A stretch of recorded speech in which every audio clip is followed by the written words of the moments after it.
السلام علیکم ورحمۃ اللہ وبرکاتہ۔ عربی زبان کے عالمیت کورس کے عربی زبان کا جو سبجیکٹ ہے علم الصرف، آج اس کا ہم دوسرا کلاس کنٹین کرنے والے ہیں۔ یہ دوسرا کلاس اپنے پہلے لیکچر سے ریلیٹڈ ہے، اسی لیے جب تک آپ اپنے پہلے کلاس کو اچھے طریقے سے نہ سمجھ لیں تب تک آپ اس ویڈیو کو نہ دیکھیں۔ پہلے آپ اس کو پوری طریقے سے سمجھنے کی کوشش کریں اور اس کو پورا دیکھ لینے کے بعد ہی اس ویڈیو کو سمجھنے کی کوشش کریں۔ ہم نے اس ویڈیو میں وہ ساری چیزیں پڑھیں گے جو ہم نے پہلے بھی پڑھ لیا ہے، اور کچھ نئی چیزیں اس ویڈیو میں ہم پڑھیں گے۔ اور اس ویڈیو کے شروع کرنے سے پہلے، آج کی پڑھائی شروع کرنے سے پہلے میں آپ کو بتا دوں کہ آج کی جو پڑھائی ہے وہ تھوڑی سی زیادہ ہارڈ ہے پہلے کے مقابلے میں، تو بہت اہتمام کے ساتھ، بہت دھیان کے ساتھ، توجہ کے ساتھ آج کے اس سبق کو سنیے آپ۔ یہاں پر لکھا ہوا ہے علم الصرف کی تعریف، اس کا یہاں لکھا ہے علم الصرف۔ یہاں پر انہوں نے تعریف لکھی ہے کہ وہ علم ہے جس سے صیغوں کی پہچان حاصل ہوتی ہے، لفظوں کو گرداننے کا طریقہ اور ایک صیغے سے دوسرا صیغہ بنانے کا قاعدہ معلوم ہوتا ہے۔ اس میں جو چیز سمجھنے کی ہے وہ پہلا ہے صیغہ۔ صیغہ کیا ہوتا ہے؟ ہم نے آپ کو پہلے ہی بتایا، صیغہ ایک سنگل لفظ کو کہتے ہیں۔ تو علم الصرف سے کون سا فعل ہے، اور چونکہ اسم، فعل اور حرف دونوں سب سے مل کر عربی زبان بنتا ہے، تو علم الصرف جب ہم پڑھ لیتے ہیں تو ہم کو یہ سمجھ میں آ جاتا ہے کہ یہ کون سا فعل ہے، کون سا اسم ہے، وہ ہم اسم علم النحو سے سمجھتے ہیں، کون سا حرف ہے وہ ہم علم النحو سے سمجھتے ہیں، اور کون سا فعل ہے یہ ہم علم الصرف سے سمجھتے ہیں۔ اسی لیے انہوں نے یہاں پر لکھا ہے کہ صیغوں کے پہچاننا، یعنی لفظ کو پہچاننا، فعل کو پہچان پاتے ہیں، لفظوں کو گرداننے کا طریقہ معلوم ہوتا ہے۔ تو جیسے کہ کل میں نے آپ کو بتایا تھا یاد کرنے کے لیے، فعل فعل فعلو، تو اسی کو گردان کہا جاتا ہے، تو اس کے طریقہ ہوتا ہے گردان بنانے کا۔ وہ کیوں ضروری ہے، اس سے کیا فائدے ہیں، وہ جب ہم اس ویڈیو میں ہم سمجھیں گے۔ تو گرداننے کا وہی طریقہ ہے، فعل فعل فعلو کیسے ہو گیا، فعل سے فعلا کیسے ہوا، فعل سے فعلو کیسے ہو گیا، وہی ہم اسی کو کہتے ہیں گرداننے کا طریقہ۔ اور ایک صیغے سے دوسرا صیغہ بنانے کا قاعدہ معلوم ہوتا ہے۔ جیسے ایک لفظ ہے، اس لفظ سے کوئی دوسرا لفظ کیسے بنے گا، وہ ہم علم الصرف سے سیکھتے ہیں۔ اب آئیے اس کے فائدے پر۔ اس علم کا فائدہ یہ ہے کہ الفاظ کو صحیح طور پر پڑھنا آ جاتا ہے۔ ہم اگر فعل کو سمجھ لیں گے، عربی زبان میں اسم، فعل اور حرف تینوں بنا ہے، اگر ہم فعل کو سمجھ لیں گے تو فعل کے جو پڑھنے میں جو غلطیاں ہوں گی اس سے ہم محفوظ رہیں گے، کیونکہ ہم کو فعل پتہ ہے، اسم پتہ ہے، حرف پتہ ہے۔ ایسا نہیں ہوگا کہ کوئی اسم لکھا رہے گا اور اس کو ہم فعل کی طرح پڑھ لیں گے، تو ایسا بالکل نہیں ہوگا۔ اس لیے کہ دیکھیے، ترجمہ معلوم رہے گا تب تو آپ پتہ کر سکتے ہیں کہ ہاں یہ اسم ہے، یہ فعل ہے۔ لیکن بہت بار ایسا ہوگا کہ آپ کو ترجمہ معلوم نہیں ہوگا، تو جب ترجمہ معلوم نہیں ہوگا تب آپ کیسے پہچانیں گے کہ یہ فعل ہے یا حرف ہے؟ تو اگر آپ علم الصرف اچھے سے پڑھ لیں گے تو اگر آپ کو ترجمہ نہیں بھی معلوم ہوگا تب بھی آپ کہہ سکتے ہیں کہ یہ جو ہے فعل ہے۔ بعد میں آپ پھر اس کا ترجمہ نکال کر کے آپ اس کا ٹرانسلیشن کر دیں، لیکن آپ بنا ترجمہ جانے بھی آپ کہہ سکتے ہیں کہ یہ فعل ہے۔ چلیے، علم الصرف کو شروع کرنے سے پہلے کچھ اصطلاحات ہیں جو آپ کو جاننی ضروری ہے۔ آپ کو پہلے بتا دی گئی تھی کل کے سبق میں کہ لغوی اور اصطلاحی معنی کیا ہوتے ہیں۔ لغوی معنی وہ لفظ ہوتے ہیں جو لغت میں استعمال ہوتے ہیں، اور اصطلاحی معنی وہ معنی ہوتے ہیں جو کتاب میں یا اس فن میں استعمال ہوتے ہیں۔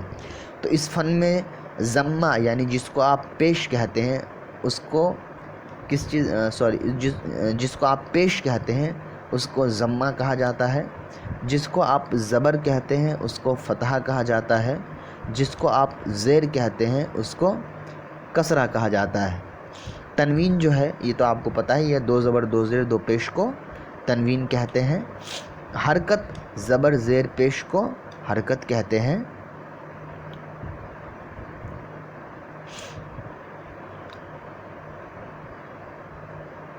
اور سکون اور جزم حرکت نہ ہونے کو کہتے ہیں۔ تشدید جو ہے ایک حرف کو 2 بار پڑھتے ہیں، پہلے سکون اور دوسرے حرکت کو ایک ساتھ پڑھنا چاہیے. جیسے اللہ، تو پہلے ہم سکون پڑھ رہے ہیں، عین ضا زبر عز، ضا زبر ضا، عضا تو ہی ہے. مضموم اس حرف کو کہتے ہیں جس پر پیش ہو یعنی ضمہ ہو. مفتوح اس حرف کو کہتے ہیں جس پر زبر ہو یعنی فتحہ ہو. مکسور اس حرف کو کہتے ہیں جس پر زیر ہو یعنی کسرہ ہو. ٹھیک ہے، یہاں تک سمجھ میں آ گیا آپ کو؟ یہ بہت آسان ہے، انہوں نے بس لکھ دیا ہے تاکہ ایک بار اور اچھے سے. متحرک اس حرف کو کہتے ہیں جس پر زبر زیر پیش یعنی ضمہ فتحہ کسرہ یا رفع نصب جر میں سے کوئی ایک حرف ہو. اب دوستو دیکھیے، میں نے کل آپ کو پڑھایا تھا کہ رفع نصب جر اور ضمہ فتحہ کسرہ ایک ہے، لیکن آج میں تھوڑا سا ڈفرینس بتا دیتا ہوں. جب ہم علم الصرف پڑھیں گے تو اس میں ہم کہیں گے ضمہ فتحہ کسرہ. ٹھیک ہے، مضموم، اور جس پر ضمہ ہوگا اس کو مضموم، جس پر فتحہ ہوگا اس کو جس پر فتحہ ہوگا اس کو مفتوح، اور جس پر جر ہوگا اس کو ہم مکسور کہیں گے. اور جب علم النحو پڑھیں گے تو اس میں جس حرف پر پیش ہوگا اس کو ہم کہیں گے مرفوع، اور پیش کو رفع کہیں گے. جس حرف پر فتح نصب ہوگا یعنی زبر ہوگا اس کو ہم کہیں گے منصوب، اور زبر کو ہم کہیں گے نصب. اور علم النحو میں زیر کو ہم کہیں گے کسرہ. کیا کہیں گے؟ اور جس حرف پر کسرہ ہوگا اس کو ہم مکسور کہیں گے. نہیں سوری، میں نے غلطی کر دیا. علم النحو میں جس حرف پر زیر ہوگا اس کو ہم مجرور کہیں گے. ٹھیک ہے، اور زیر کو ہم جر پڑھیں گے. ٹھیک ہے، چلیے آگے. یہی فرق ہے مضموم اور مرفوع میں، منصوب اور مفتوح میں، مجرور اور مکسور میں. مرفوع، منصوب، مجرور علم النحو میں بولا جاتا ہے، اور مضموم، مکسور اور مفتوح جو ہے وہ علم الصرف میں بولا جاتا ہے. اس کو آپ کاپی میں ایک بار اچھے سے لکھ لیں، اس میں بہت زیادہ کنفیوژن جو ہے کبھی کبھی ہونے لگتا ہے. ورنہ اگر آپ دونوں کو ایک جگہ بول بھی دیں گے تو کوئی فرق نہیں ہوگا. بس چونکہ ایک سوال آ جاتا ہے کہ اگر نہیں ہے کوئی فرق تو پھر دونوں کیوں لکھا گیا، تو اسی لیے دونوں کو لکھا گیا ہے. ورنہ آپ دونوں کو دونوں جگہ عام طور پہ لوگ استعمال کرتے ہیں. علم النحو میں علم الصرف والا جو مضموم مفتوح ہے اس کو استعمال کرتے ہیں، اور علم الصرف میں علم النحو والا جو رفع نصب جر ہے اس کو استعمال کرتے ہیں. ساکن جو ہے وہ حرف ہے جس پر حرکت نہ ہو، معلوم ہے. مشدد وہ حرف ہے جس پر تشدید ہو. حرف علت جو ہے وہ 3 ہے، واو، الف یا مجموع، اور یا واو الف یا، جس کے مجموع کو وائی کہا جاتا ہے، جو کہ آپ نے نورانی قاعدہ میں پڑھا ہے، اور علم الصرف میں بھی ہم بہت آگے پڑھیں گے، ابھی نہیں. صیغہ لفظ کو کہتے ہیں، اسم نام کو، اور فعل کام کو کہتے ہیں، یہ ہم پڑھ چکے ہیں. زمانہ وقت کا نام ہے اور وقت 3 ہے. ماضی جس کے بارے میں ہم پڑھ چکے ہیں، گزرا ہوا. حال یعنی موجودہ زمانہ. مستقبل یعنی آنے والا زمانہ، یہ بالکل آسان ہے. فعل ماضی، فعل ماضی کس کو کہتے ہیں؟ اس فعل کو کہتے ہیں یعنی اس کام کو کہتے ہیں جو گزرا ہوا زمانہ بتائے. جیسے ضرب، اس ایک مرد نے مارا گزرے ہوئے زمانے میں، تو یہاں گزرے ہوئے زمانے میں مارنے کام کو بتایا جا رہا ہے، اس لیے مجرور ہے. اور یہاں پر ایک انہوں نے قاعدہ لکھ دیا کہ ماضی کا آخر ہمیشہ مفتوح ہوتا ہے. آپ اس کو ابھی مت سمجھیے، بس اس کو یاد رکھیے. میں آگے کے ویڈیو میں بھی ابھی جو ہے بتاؤں گا کہ بس آپ اس لفظ کو یاد رکھیں، ماضی کا آخر ہمیشہ مفتوح ہوتا ہے، اس کو یاد رکھیں بس آپ. چلیے آگے. فعل مضارع کے بارے میں ہم نے پڑھا تھا کہ فعل مضارع کے اندر 2 ہے. اس فعل کو کہتے ہیں یعنی اس کام کو کہتے ہیں جو زمانہ موجودہ یا آئندہ بتا، یعنی جو زمانہ ابھی چل رہا ہے، جیسے کہ حال، یا آنے والا زمانہ جو آئے گا اس کے بارے میں بتاتا ہے. جیسے یضرب، مارتا ہے یعنی حال کا زمانہ، یا مارے گا وہ ایک مرد آئندہ زمانے میں یعنی فیوچر میں، اور حال کا دونوں ترجمہ مضارع کے اندر ہوتا ہے. پھر ایک یہ قاعدہ آپ جو ہے اس کو ذہن میں یاد رکھیں. ماضی کے بارے میں آپ نے کیا پڑھا کہ ماضی کا آخر ہمیشہ مفتوح ہوتا ہے. مفتوح ہوتا ہے مطلب آخر کے حرف پر ہمیشہ زبر ہوتا ہے. ٹھیک ہے. اور مضارع کا آخر ہمیشہ نہیں، مضارع کا آخر مضموم ہوتا ہے. مضموم ہوتا ہے یعنی مضارع کے آخر میں پیش ہوتا ہے. جیسے دیکھیے ضرب یضرب پیش ہے نا. اور یہاں پر دیکھیے ماضی ہے تو ماضی کا جو آخر ہے وہ مفتوح ہے یعنی اس پر زبر ہے۔ اس دو قاعدے کو آپ یاد رکھیے۔ اس کے بعد ہم نے امر کے بارے میں پڑھا کہ اس فعل کو کہتے ہیں جس میں سے کسی کام کا حکم دیا جائے، جیسے اضرب مارو، مارنے کا حکم ہے۔ نہیں اس کام کو کہتے ہیں جس کے کام کا جس سے روکا جائے، جیسے لا تضرب مت مارو، یہاں نہیں مارنے کے لیے کہا گیا ہے۔ اس بات یعنی مثبت اس فعل کو کہتے ہیں جس میں کام ہوا ہو، جیسے ضربا اس نے مارا، یضربو وہ مارتا ہے یا مارے گا، تو یہاں کام ہونے کو بتایا جا رہا ہے۔ اور فعل نفی اس فعل کو کہتے ہیں جس میں کام نہ ہونے کو بتائے، جیسے ما ضربا اس نے نہیں مارا، لا یضربو وہ نہیں مارتا ہے۔ یہاں تک بات سمجھ میں آ گئی؟ اب یہاں سے آپ کو سمجھنی ہے فاعل کسے کہتے ہیں۔ یہ آپ کو سمجھنی ہے کہ فاعل کسے کہتے ہیں۔ یہاں پر لکھا ہے فاعل کام کرنے والے کو کہتے ہیں۔ کس کو کہتے ہیں؟ کام کرنے والے کو۔ ٹھیک ہے، کیسے کون ہے کام کرنے والا؟ دیکھیے،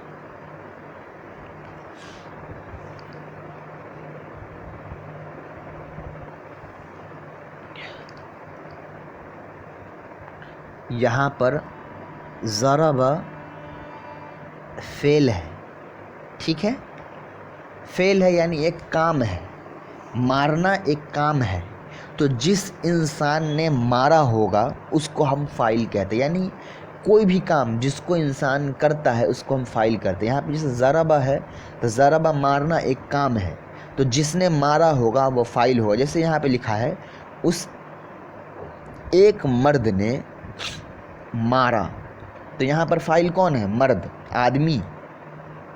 آدمی جو ہے وہ فاعل ہے، ٹھیک ہے۔ تو فاعل کہتے ہیں اس انسان کو، اس کو جس سے کام نکلتا ہے، یعنی جس نے کام کیا ہے اس کو فاعل کہا جاتا ہے۔ اور اب پڑھیے مفعول۔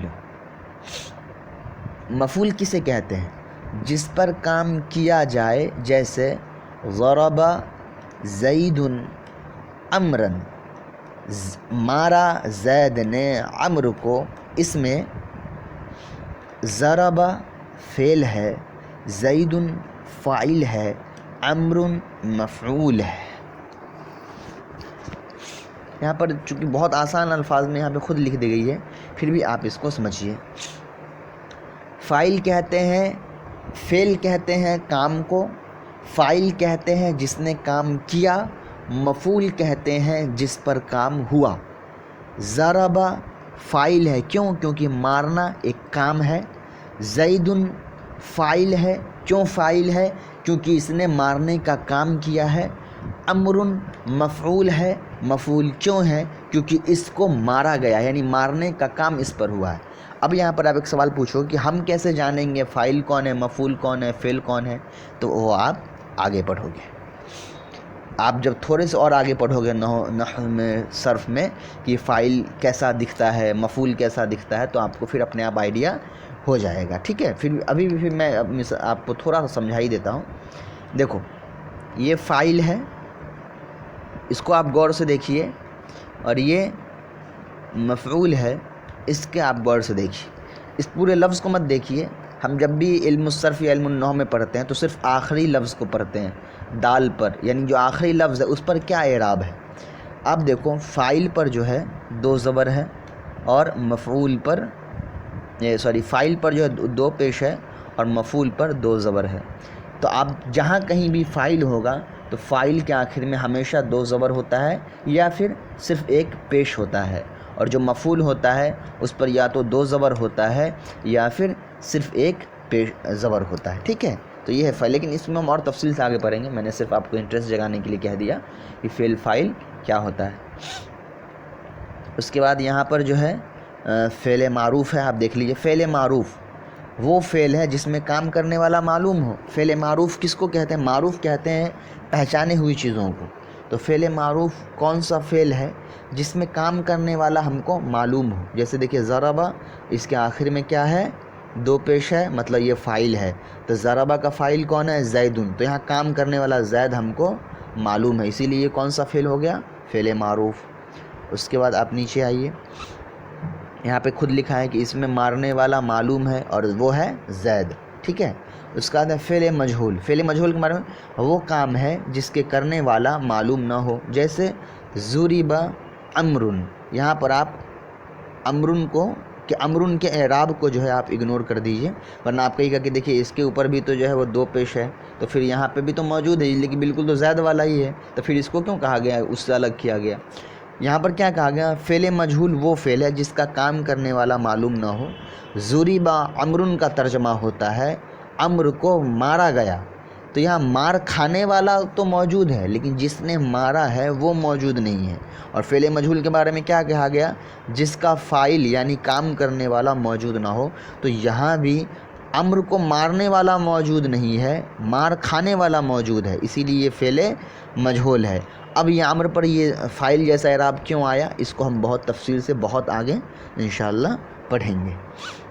یہاں پہ دیکھیے اس میں یہ معلوم نہیں ہے کہ مارنے والا کون ہے، مار کھانے والا موجود ہے، مارنے والا موجود نہیں ہے۔ یہاں پر ایک سوال یہ ہوگا کہ یہ تو مفعول جیسا ہو گیا، امر کو مارا گیا، تو وہاں پر مفعول کا جو اعراب تھا وہ تو یہ تھا کہ یا تو دو زبر ہوتا ہے یا پھر ایک زبر ہوتا ہے، تو یہاں پر تو یہ ہے، تو پھر وہی جواب ہے۔ آپ تھوڑا آگے بڑھیے، علم النحو میں ہم اس کے بارے میں پڑھیں گے، ٹھیک ہے۔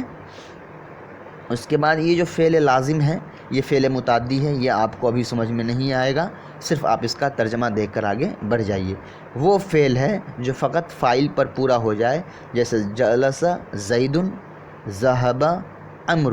اور فعل متعدی وہ فعل ہے جو فاعل اور مفعول دونوں پر پورا ہو، جیسے ضرب زید عمرا کہ مارا زید نے عمر کو۔ اب میں سمجھا دیتا ہوں بہت مختصر میں، کوشش کریے سمجھنے کا، ورنہ دھیرے دھیرے آپ کو اپنے آپ آئیڈیا ہو جائے گا۔ فعل لازم جو ہوتا ہے اس فعل کو کہتے ہیں جس کے اندر صرف فاعل ہوتا ہے اور وہ پورا جو سنٹینس ہے وہ کمپلیٹ ہو جاتا ہے، یعنی جیسے ہی فعل اور فاعل ملتا ہے وہ میٹر پورا کمپلیٹ ہو جاتا ہے، وہ جملہ ہم کو سمجھ میں آیا۔ جیسے یہاں پہ لکھا ہے جلس، جلس فعل ہے، کیوں؟ کیونکہ یہ کام ہے، بیٹھنا کام ہے، اور زیدن جو ہے اس کا فاعل ہے، کیوں؟ کیونکہ اس پر آخر میں رفع لگا ہوا ہے، یعنی کہ مضموم لگا ہوا ہے، ضمہ لگا ہوا ہے۔ تو جلس زیدن، زید بیٹھا، تو جیسے ہی کسی نے کہا زید بیٹھا تو ہم کو سمجھ میں آ گیا، اچھا ہاں زید بیٹھ گیا، تو یہ پورا سنٹینس جو ہے کلیئر ہو گیا، تو اس کو ہم کہتے ہیں فعل لازم۔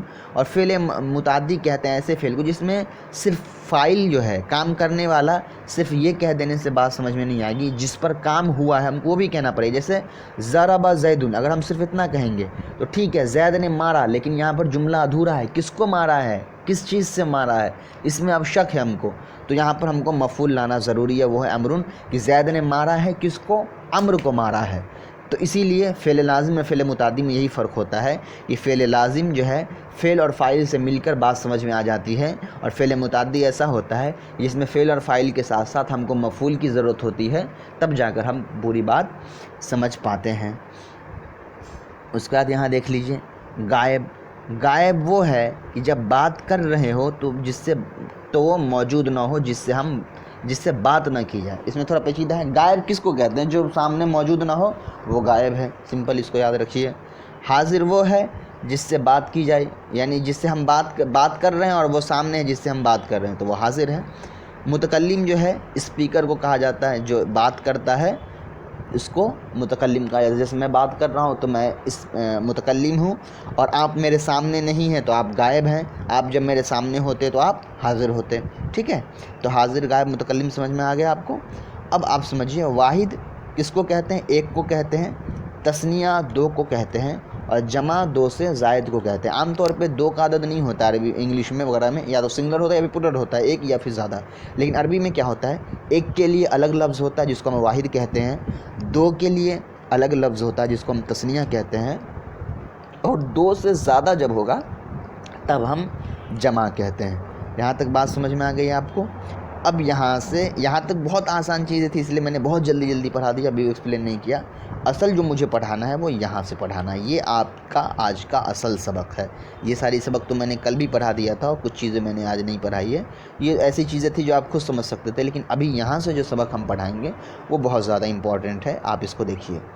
حرف اصلی اس کو کہتے ہیں جو وزن کرنے میں فا یا عین یا لام کی جگہ ہو، پس جو حرف فا کی جگہ ہو اس کو فا کلمہ، جو عین کی جگہ ہو اس کو عین کلمہ، اور جو لام کی جگہ ہو اس کو لام کلمہ کہتے ہیں۔ جیسے نصر فعل کے وزن پر ہے، ٹھیک ہے۔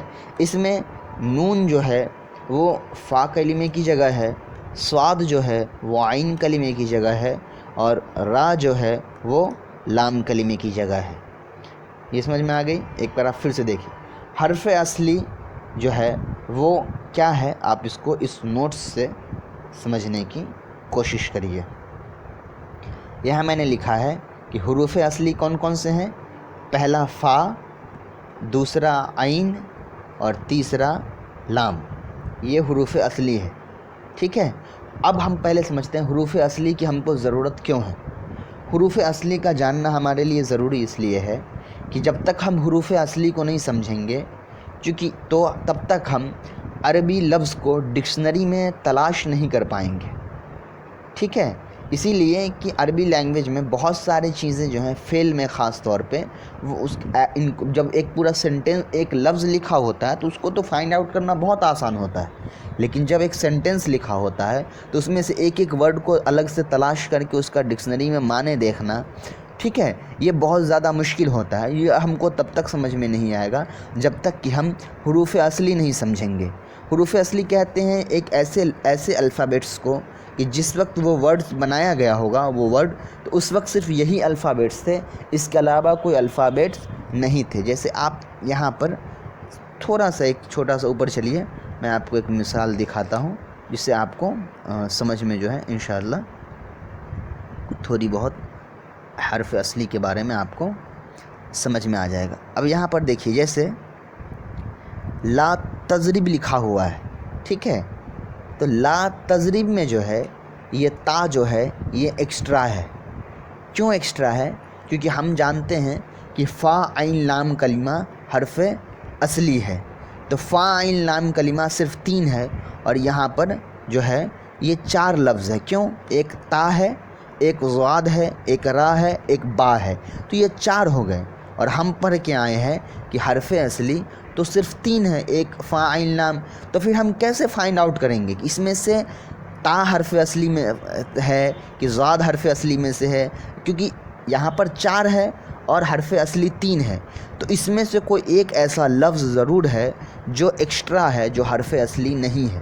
تو ہم جب تک اس ایکسٹرا لفظ کو نہیں چھانٹیں گے تب تک ہم کو اس لفظ کا ترجمہ ڈکشنری میں نہیں ملے گا، اور یہ کون سا لفظ ایکسٹرا ہے اور کون سا لفظ ایکسٹرا نہیں ہے، اصلی ہے، یہ ہم کو یاد کرنا پڑے گا۔ انشاءاللہ جب صفحۃ المصادر ہم شروع کریں گے سنڈے کے دن، تب آپ کو آئیڈیا ہو جائے گا کہ کون سا لفظ زائد ہوتا ہے اور کون سا لفظ کس چیز میں جو ہے ایکسٹرا ہوتا ہے اور کون سا اصلی ہوتا ہے۔ ابھی آپ کو صرف اس ویڈیو میں اتنا یاد رکھنا ہے کہ حرف اصلی 3 ہے، فا، عین اور لام، ٹھیک ہے۔ اسی کو کہا جاتا ہے فعل۔ یہاں پر وہی باتیں میں نے لکھ دی ہے جو آپ نے ابھی پڑھ کر آیا، تو مجھے اسے پڑھانے کی ضرورت جو ہے وہ نہیں ہے۔ آپ یہاں آ جائیے، دیکھیے جیسے یہاں فا ہے، عین ہے اور لام ہے، تو یہاں پر آ گیا فعل، ٹھیک ہے۔ فا کی جگہ نون ہے، ٹھیک ہے، تو اس کو ہم کہیں گے نون حرف اصلی ہو گیا۔ صاد، عین کی جگہ صاد ہے تو ہم کہیں گے صاد حرف اصلی ہوا، اور لام کی جگہ را ہے تو ہم کہیں گے را حرف اصلی ہوا۔ تو فا عین لام یہ 3 لفظ حرف اصلی ہے، تو نون صاد را یہ 3 حرف جو ہے حرف اصلی ہے۔ یہ چیزیں آپ کو سمجھ میں آ گئی۔ اب اس کا سمجھنا کیوں ضروری ہے، اسی لیے آپ دیکھیے یہاں بدل گیا۔ فا عین لام کے بعد یہاں پر ایکسٹرا ایک الف آ گیا، فا عین لام کے بعد یہاں پر واو الف آ گیا، فا عین لام کے بعد یہاں پر ایکسٹرا تا آ گیا۔ تو اگر آپ کو حرف اصلی پتہ رہے گا کہ ہاں فا عین لام حرف اصلی ہے، فا عین لام حرف اصلی ہے، تو یہ جو الف ہے یہ ایکسٹرا ہے، تو جب ہم ڈکشنری میں ڈھونڈیں گے تو اس کو ہم ہٹا کے ڈھونڈیں گے۔ فا عین لام جو ہے وہ اصل ہے، یہاں پر جو واو الف ہے وہ ایکسٹرا ہے، ٹھیک ہے۔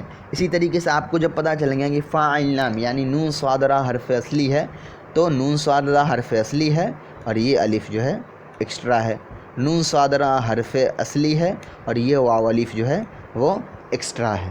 یہاں تک سمجھ میں آ گیا؟ اسی لیے ہم حرف اصلی کا سمجھنا ضروری ہے. حرف اصلی کو ہم کیسے سمجھتے ہیں یہ بھی آپ سمجھ گئے.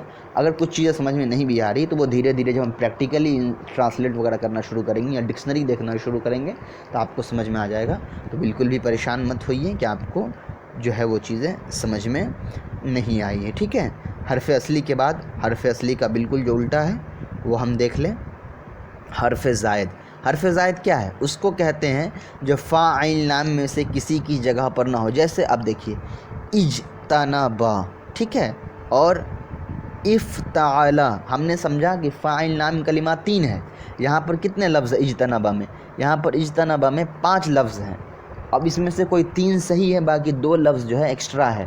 تو اگر یہ 2 ایکسٹرا لفظ کو ہم نہیں نکالیں گے تو ہم لغت میں کبھی بھی اس کا ترجمہ نہیں دیکھ پائیں گے، ڈھونڈ نہیں پائیں گے کہ اجتنبا کے اصل میں کیا معنی ہوتے ہیں. یہاں پر افتعلا جو ہے یہ 5 لفظ ہے، لیکن اصل میں 3 ہی حرف اصلی ہے، باقی 2 ایکسٹرا ہے. تو جب تک وہ ایکسٹرا افتعلا کے اندر سے نہیں نکلے گا ہم کو معلوم نہیں چلے گا. اب کیسے معلوم چلے گا وہ آپ دیکھیے. یہاں پر کیا لکھا ہوا ہے؟ افتعلا. ہم کو کیا پتہ ہے؟ فا عین لام کلمہ حرف اصلی ہے. تو فا یہاں پر کہاں ہے؟ الف کے فوراً بعد. تو یہاں پر الف کے فوراً بعد ہے جیم. تو ہم کہیں گے جیم جو ہے پہلا حرف اصلی ہے. ٹھیک. اس کے بعد عین کہاں ہے؟ تا کے بعد. ٹھیک ہے.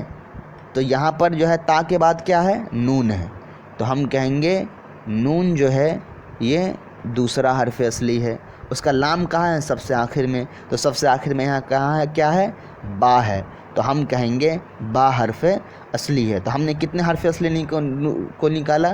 ایک ہم نے جیم نکالا، ایک ہم نے نون نکالا، اور ایک ہم نے با نکالا. تو یہ ہے ہمارا حرف اصلی. اور یہ جو الف اور تا تھا یہ ہمارا حرف زائد تھا. اب لغت میں جو ہم ڈھونڈیں گے تو ہم کو جیم نون اور با ڈھونڈنا ہے، نہ کہ الف جیم تا نون با ڈھونڈنا ہے. ٹھیک ہے. تو یہی ہے حرف اصلی اور حرف زائد کو پہچاننے کا طریقہ. ٹھیک. یہیں پہ وہی باتیں انہوں نے پھر لکھ دی جیسے افتعلا کے وزن پر ہے. اس میں جیم ساکین ہے، فا کی جگہ ہے، اور نون مفتوح ہے عین کی جگہ جو میں نے آپ کو بتا دیا، اور با مفتوح ہے جو لام کی جگہ جو میں نے بتا دیا. تو پس جیم نون با جو ہے حرف اصلی ہوا، اور باقی حرف یعنی حمزہ اور تا جو ہے وہ حرف زائد ہے جو میں نے آپ کو بتا دیا. اب چلیے اب یہاں سے ہم شروع کرتے ہیں. ہم نے کل آپ کو یہ یاد کرنے کے لیے کہا تھا. یہ 14 سیگے ہیں جس میں سے میں نے آپ کو یہ 2 اور یہ 3 یاد کرنے کو کہا تھا. آج میں آپ کو کہہ رہا ہوں کہ آپ کو 14 کے 14 سیگے یاد کرنے ہیں. یاد بھی کرنا ہے اور سمجھنا بھی ہے. سمجھنا کیسے ہے اور یاد کیسے کرنا ہے یہ میں نے یہاں نوٹس میں لکھ دیا ہے. یہ جو ریڈ کلر سے جو میں نے ٹک لگایا ہے اس نوٹس کو آپ کو دیکھ کر سمجھنا ہے. دیکھیے کیسے یہاں پر ڈیفرنس ہے یاد کرنے میں. دیکھیے یہ فعلا ہے، یہ پہلا الکلمہ ہے.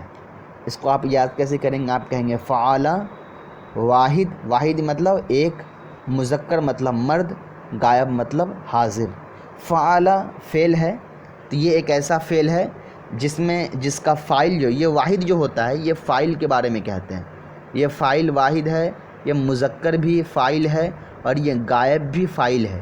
مطلب یہ تینوں ایک ہے، ایسا نہیں کہ یہ تینوں الگ ہے. یعنی اس فعل میں یعنی اس فعل کا جو فاعل ہے وہ ایک مرد ہے، اور وہ مرد جو ہے وہ اکیلا اس کام کو کیا ہے، اور کام کرنے والا ابھی موجود نہیں ہے.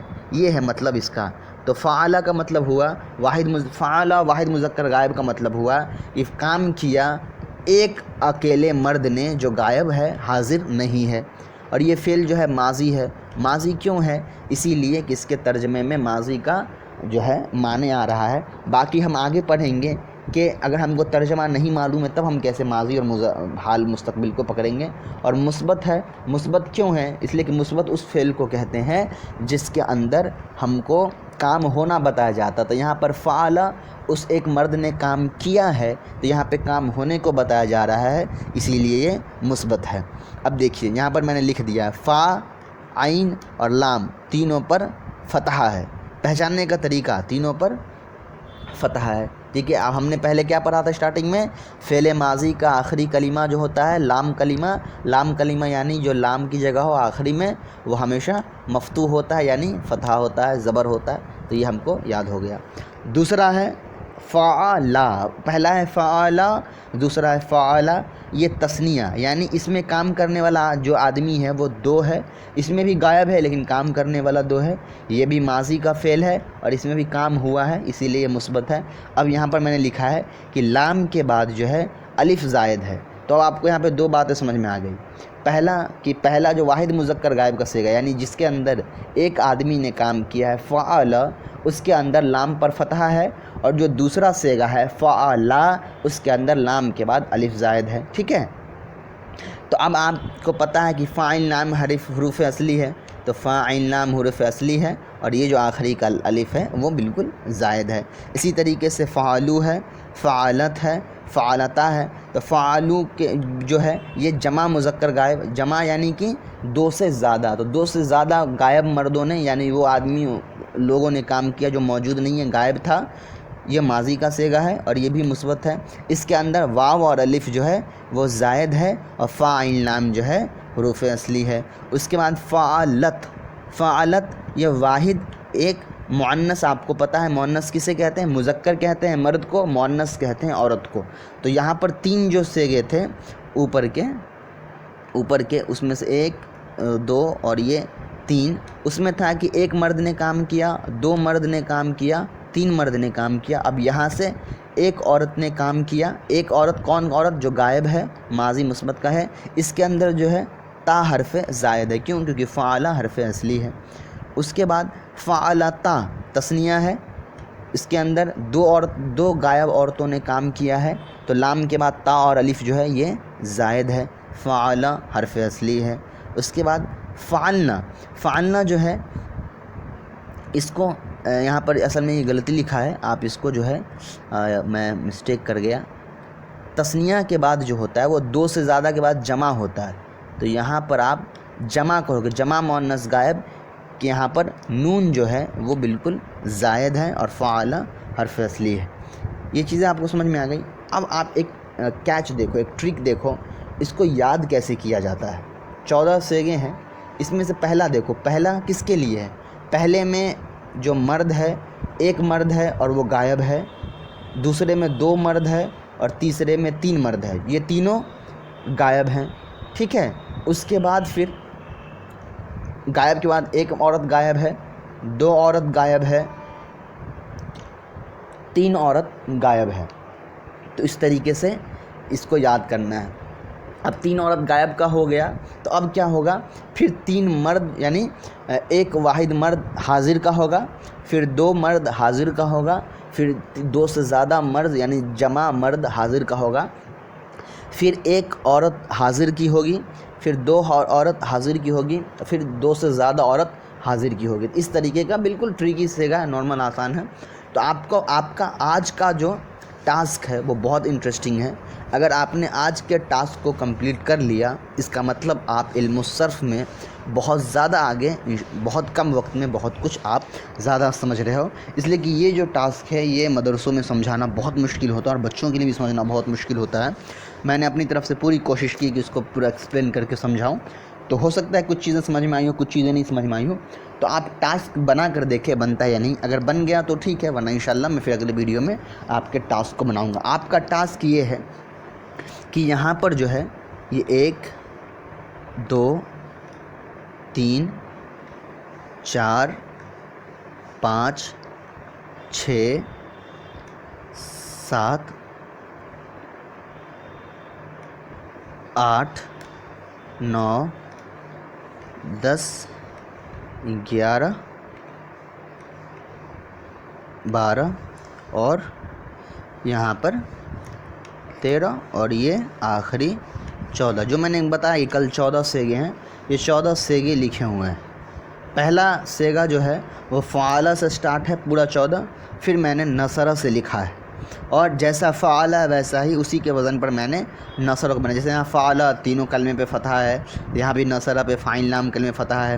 فعل کے بعد الف زائد ہے، یا بھی نصر کے بعد الف زائد ہے. فعلو کے بعد واو الف زائد ہے، نصرو کے بعد واو الف زائد ہے. ٹھیک ہے. اس کے بعد میں نے اس کا ٹاسک آپ کا یہ ہے کہ جس طریقے سے میں نے یہاں لکھا ہے، ٹھیک ہے، میں نے یہاں لکھا ہے کہ فعل کے بعد میں نے پہلے صیغہ لکھا فعل، پھر میں نے بتایا کہ یہ کون سا صیغہ ہے، تو واحد مذکر غائب کا صیغہ ہے. پھر میں نے بتایا کہ یہ ماضی کا صیغہ ہے، یہ مثبت ہے. اس کے بعد میں نے لکھا یہ فاعل لام کام کلمہ حروف اصلی ہے. اس کے بعد پھر میں نے یہاں پہ لکھا فعل، پھر میں نے لکھا کہ تثنیہ مذکر غائب کا صیغہ ہے، ماضی ہے، مثبت ہے. لام کے بعد الف جو ہے وہ زائد ہے اور فاعل لام حرف اصلی ہے. اس طریقے سے آپ کو کیا کرنا ہے کہ پہلے تو فعل کی یہ پورے جو گردانے ہیں 1 سے لے کر اوپر والی جو ہے 1 سے لے کر 14 تک، یہاں تک جو ہے یہ آپ کو یاد کرنی ہے. یہ نیچے والی نہیں، یہ آپ کو یاد نہیں کرنی، یہ تو اس کے وزن پہ بنایا گیا ہے. اصل جو ہے یہ آپ کو یاد نہیں کرنی ہے. اوپر والا جو فعل والا ہے، فعل سے جو 14 صیغے بنے ہیں وہ صرف آپ کو یاد کرنے ہیں، یہ یاد نہیں کرنے ہیں.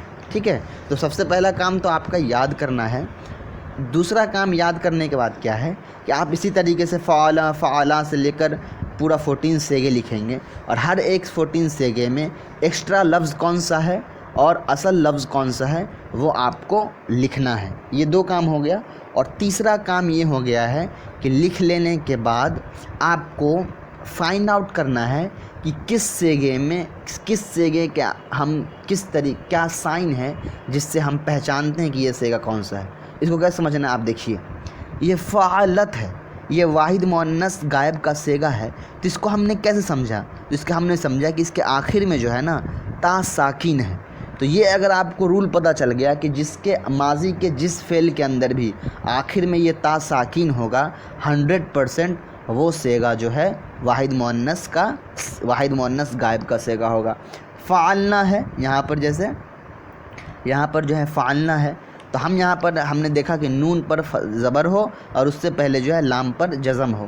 تو جس صیغے کے اندر اس طریقے سے لکھا ہوگا وہ صیغہ 100% جمع مؤنث غائب کا صیغہ ہوگا. یہ بہت ڈیفیکلٹ ہے، بہت زیادہ کمپلیکیٹڈ ہے، لیکن کوشش کریے آپ سمجھنے کا، اور اسی پیٹرن پہ آپ فعلہ کو بھی بنائیے، اور اسی پیٹرن پہ آپ نصر کا بھی 14 جو صیغہ ہے اس کو آپ بنا لیجئے. اگر آپ نے ان دونوں کو کمپلیٹ کر لیا، اگر آپ نے 50% بھی کمپلیٹ کیا ہے تو ماشاءاللہ بہت آگے جا رہے ہیں. تو اب تک کے لیے اس ویڈیو میں صرف اتنا ہی ہے. پھر آپ سے وہی باتیں کہنی ہے کہ فیڈ بیک دینا مت بھولیے ویڈیو کا. بہت ساری جو چیزیں سمجھ میں نہیں آئیں آپ اس کو ہم سے بات کریے، فون پہ، میسیج پہ، یا یوٹیوب کی کمنٹ سیکشن میں آپ لکھیے.